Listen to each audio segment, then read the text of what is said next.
it's Christy. How are ya? I'm doing pretty good. You know, I was just thinking today that I wanted to make a little polymer clay heart pendant.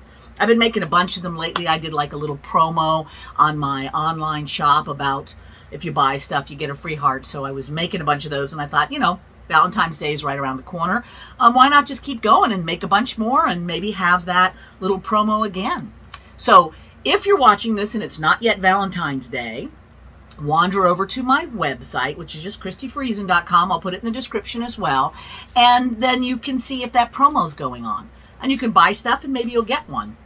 If this is past Valentine's Day, you missed it. But maybe I'll do it again sometime because I like making hearts. I've made hearts for about as long as I've been making things out of polymer clay. And I just kind of have fun with it because it's like bubble gum. You know, you just chew it for no nutritional value, just for the fun of it. With hearts, I can play with color and shapes and textures and jam different beads in there. And they're quick, they're easy, they're flavorful, and they're fun. So I thought, why don't I put the camera down so you can look over my shoulder and just watch me make one and be inspired or amused or whatever. And while I'm thinking about it, why don't you go ahead and subscribe to my channel? That way, every time I make one of these new little videos of some kind or another, it'll let you know and you won't miss anything, which is great. And throw a like on there if you want. Apparently, YouTube likes it when we creators have people that like our stuff. Who knew? Anyway, I'm going to create. Come on, you want to watch? I like to start with scrap clay. That's just one of the funnest things, just to have a pile of little random colors that might look good together. And I'm going to just run this through the pasta machine and see what happens. The first one or two go-throughs are just to kind of smash everything together and see what's going on. A lot of times at this stage, I'll fold it up and I'll just kind of cut because there's always some interesting little stripes in there. And sometimes I like to put stripes on the front of the heart. I don't know if this will be one of these times, but I'm just going to cut a little sliver and hang on to it just in case it is. And then I'm going to go blend this up. All right, pretty cool color, huh? So what am I going to do with this? There's a lot of different ways I can make a heart. On this one, though, I think I'm just going to kind of roll it up. So, you know, something like this. I do it different every time. There's no right or wrong. It's just whatever I feel like. I think that's kind of why I like making these hearts, is because they're very unstructured. They're a really good like warm-up exercise if you're going to do some creativity and you kind of want to get back in the zone. I often will mix up colors because that kind of gets your eye seeing colors, seeing possibilities, and then I will create some hearts because I sell a lot of my work. You can go on my website and find out about that. Click on the Diamond Club member. Actually, click on Christy Universe memberships and look for the Diamond Club, and that will tell you about buying my stuff. But hearts are one of those things that are always a favorite. And since I like making them and people like having them, it's a great go-to just to kind of get me in the mood. If you sell your work, especially if you're at shows or whatever, something like this, something that's in the lower price range that is accessible to people, that has a function, you know, like a piece of jewelry or, you know, a serving utensil or a mirror or something like that, is always a nice kind of gateway drug for people into your creativity and your craft, and get them coming back for more. So I've manipulated this so I have some of that interesting stuff showing, and I'm going to use this tool. This will be in the description as well. I have a series of several tools that I've had designed for me, and I love them. I had them done for me because I wanted them, because they were tools that were combinations of different tools I had always had as a ceramic sculptor and all that. So I kind of redesigned a few, and these are my go-to sculpting tools, which you can grab from my site. They're the best. But this one is called the Gotta Have It tool, also known as the butt crack tool because of the butt crackiness that I use it for making these hearts.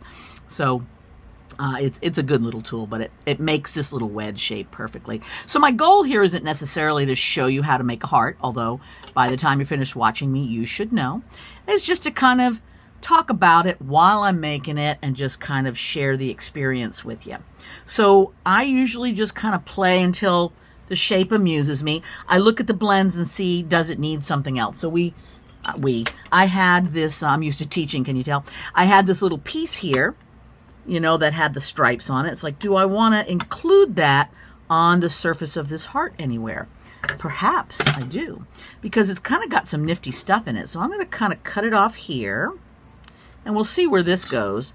And I've got so much cool stuff already going on here that I don't want to like lose anything too much. So I'm going to maybe put it off to the side so that I still kind of have that little, whatever the funk that is. And I did say funk, don't be worried. It's okay. I'm just going to spread that on there.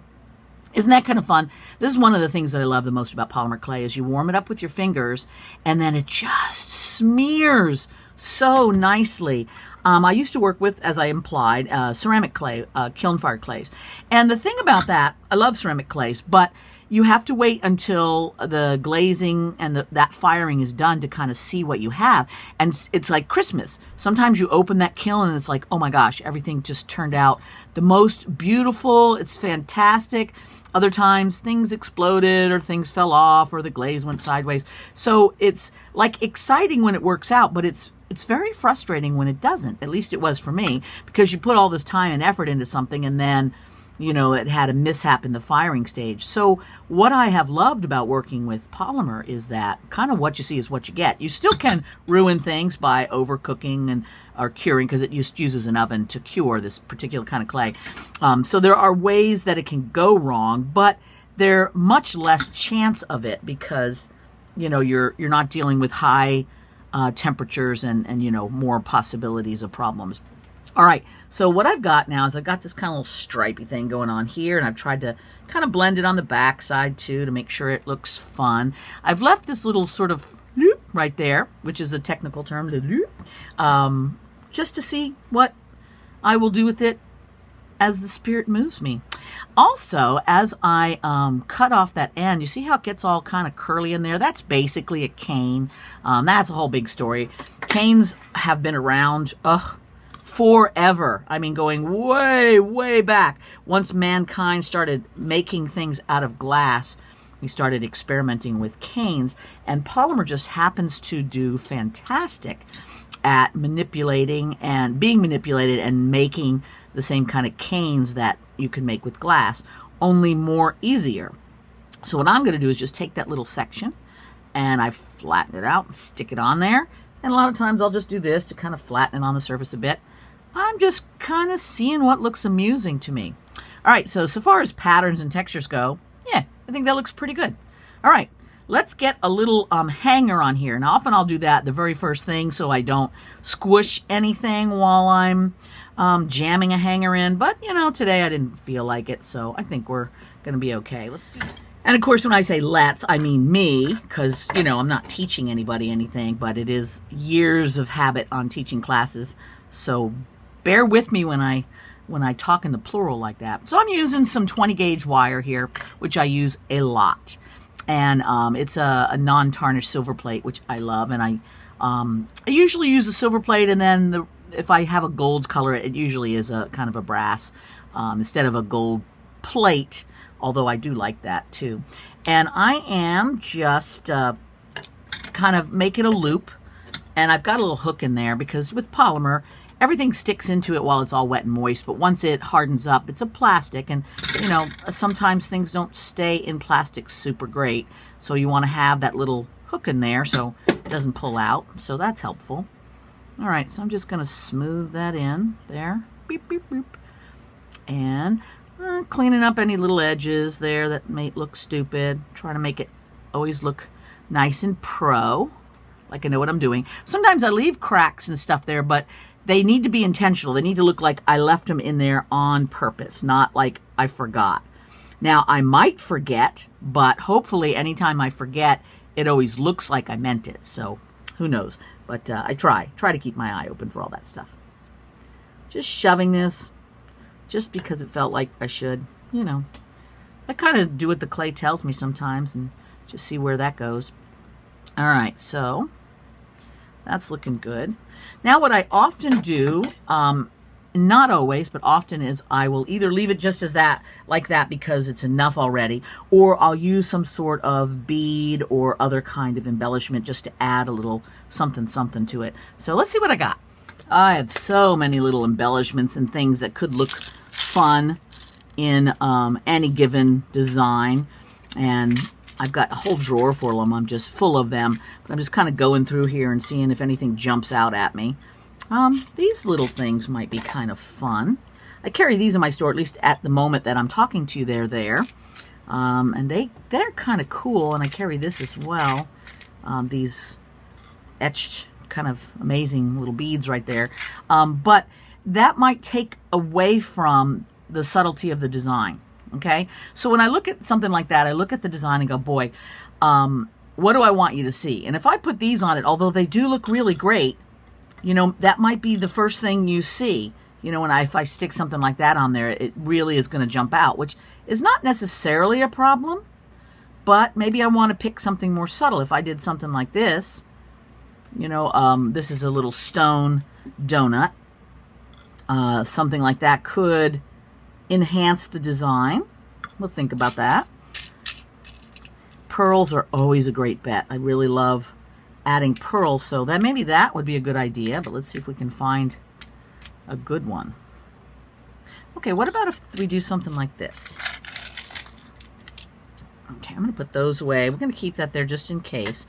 Now, this has got like a little hole on the end. Pearls sometimes have the holes running. This one happens to be at the end, and sometimes it runs all the way through. I usually use a thinner wire to make an anchor. This has got kind of a ginky end. It just sort of broke off there. Looks dumb, but I have a plan, so let's see what happens here. I'm going to make an anchor for this. This is a little trick I do all the time, because again, I want to not just shove something in. If I was using epoxy clay, number one, I wouldn't get all the fun colors. But then I could just shove things in. It wouldn't be any problem. But because I'm using polymer clay, I got to do that anchor. So I've got my little wire on there. That's 28 gauge that I'm using.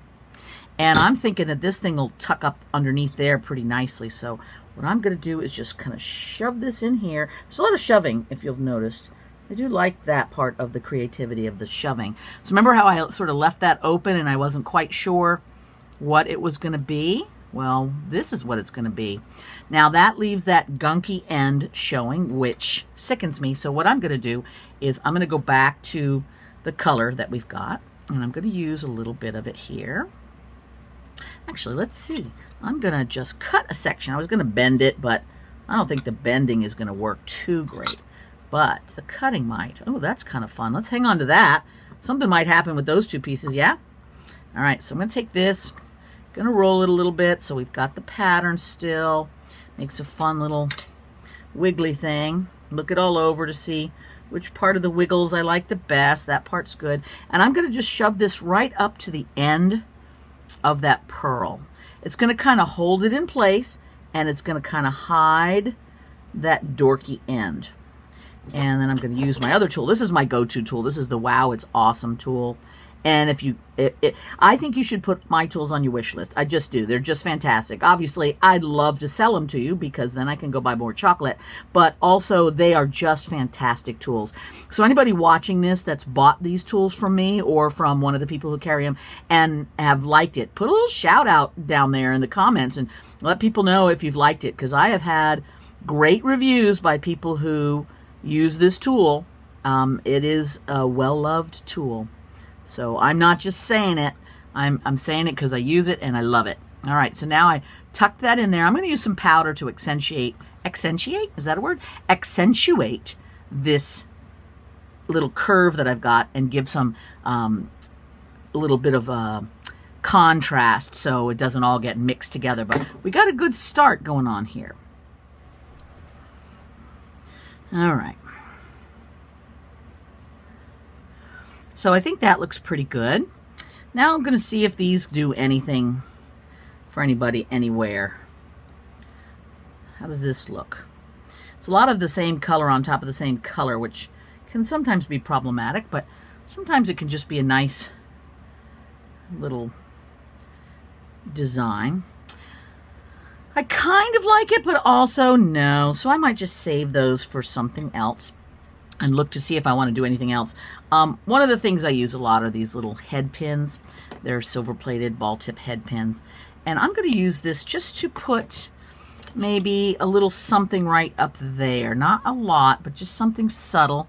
I'm kind of thinking, I got a couple of little beads there. Let me dig through my bead pile. Oh wait, how about, hang on. Maybe this turquoisey colored one. There we go. All right, how do I like this color here? No, I do not. What about this little darker color? Possibly. But it also sort of looks like an eyeball, and I'm trying to avoid ever creating the feel of like an eyeball in something, because we're sort of programmed as humans to notice face shapes. So if you're going to put something in that looks like an eyeball, you're going to have to add some other stuff so it doesn't so much. So this has already got kind of an eye thing going. So I'm not going to accentuate it over much, but I do want to put a little something here. So I'm just going to put this in. Okay, so we've got kind of like a little bit of an eyeball thing going on. But what I'm going to do to offset that is I'm just going to add a couple more of these. So it doesn't look like a bunch of eyes. It just looks like some accents.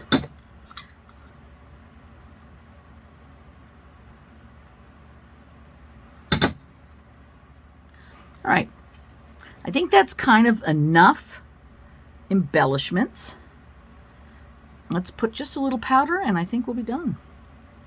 Now on something like this, picking the right powder is always important, I think. Well, on something like everything, picking the right powder is very important, because you want to have something that will accentuate what you're trying to create and not overwhelm or take away from. I tend to use browns often because it will tone down my colors sometimes and give them sort of a feel of almost like stone, which I like, almost like you've got a little jasper or something going on here. And I kind of like that look. I came from the, grew up in the 70s, so that earthy brown thing is still stuck in my soul. And don't worry about that. I'm gonna fix that a little bit. Don't be scared.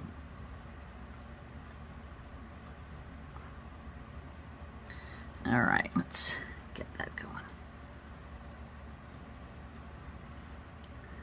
Now, let's see. I think right on that side might be a little much, so I'm going to take some of that away. There we go. And down here as well. Just using tape. Tape will help get it away. But look what that does to everything else. It just kind of helps it pop. All right, now it's done except for one little thing, and that is a signature. I always sign my work. I know when I buy work from an artist, I love it to be signed.